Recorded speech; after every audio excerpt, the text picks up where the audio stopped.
BLM, Kerala, Tamil Nadu, Pondicherry. തൃത്താലയിൽ നേടിയ അട്ടിമറി വിജയം മന്ത്രിസഭയിലേക്ക് പരിഗണിക്കപ്പെടാതെ പോയതിലെ പ്രതിഷേധവും പ്രതികരണവും ഒറ്റവാക്കിലൊതുക്കി VT ബൽറാം. സ്വന്തം ഫോട്ടോ വെച്ച് തൃത്താലയുടെ MLA എന്നായിരുന്നു അദ്ദേഹത്തിന്റെ ഫേസ്ബുക്ക് കുറിപ്പ്. സ്നേഹത്തിന്റെ ഒരു ഇമോജിയും ചേർത്തിട്ടുണ്ട്. കോൺഗ്രസ് നേതൃത്വത്തോടുള്ള പ്രതിഷേധത്തിന്റെ സൂചനയുടെ ഭാഗമായാണ് അദ്ദേഹത്തിന്റെ ഫേസ്ബുക്ക് പോസ്റ്റ് എന്നാണ് വിലയിരുത്തൽ. മന്ത്രിസഭയിലുള്ളവരെ VD സതീശൻ പ്രഖ്യാപിക്കുന്നവരെ തൃത്താലയിൽ VT ബൽറാം മന്ത്രിസ്ഥാനത്ത് ഉണ്ടാകുമെന്നാണ് വിശ്വസിച്ചിരുന്നത്. തെരഞ്ഞെടുപ്പിന് മുൻപും മന്ത്രിസഭാ തീരുമാനത്തിന്റെ മണിക്കൂറുകളിലും ബൽറാം മന്ത്രിയാണെന്നാണ് പ്രചാരണം വന്നു. മന്ത്രിയായില്ലെങ്കിൽ അദ്ദേഹത്തെ സ്പീക്കറുടെ സ്ഥാനത്തേക്ക് പരിഗണിക്കുന്നതായും വാർത്തകൾ പുറത്തു വന്നിരുന്നു. എന്നാൽ അവസാനം VT ബൽറാമിന്റെ പേര് വെട്ടുകയായിരുന്നു. ഇതോടെയാണ് തൃത്താലയുടെ MLA എന്ന ഒറ്റ വാക്ക് ബൽറാം ഫേസ്ബുക്കിൽ പങ്കുവച്ചത്. 3 മണിക്കൂറിനകം ഒട്ടേറെ പേർ പ്രതികരണവുമായി പോസ്റ്റിന് താഴെയെത്തി.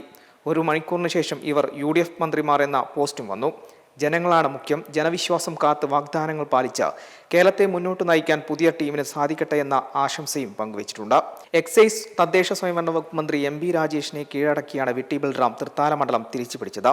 ഞായറാഴ്ച ഉച്ചവരെ മാധ്യമങ്ങളിലെ ചർച്ചകളിൽ VT ബൽറാമിന്റെ പേരും നിറഞ്ഞു നിന്നിരുന്നു.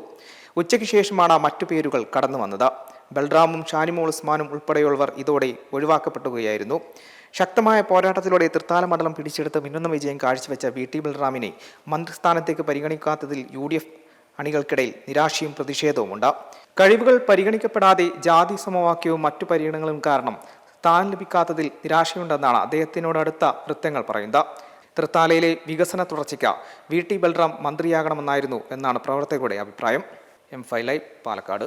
മെമ്പർമാരുടെ നിക്ഷേപങ്ങൾക്ക് ഉയർന്ന ലാഭവിഹിതം നൽകുന്ന കേന്ദ്ര സർക്കാർ സഹകരണ registered society Bharat Lajna multi state housing cooperative society limited.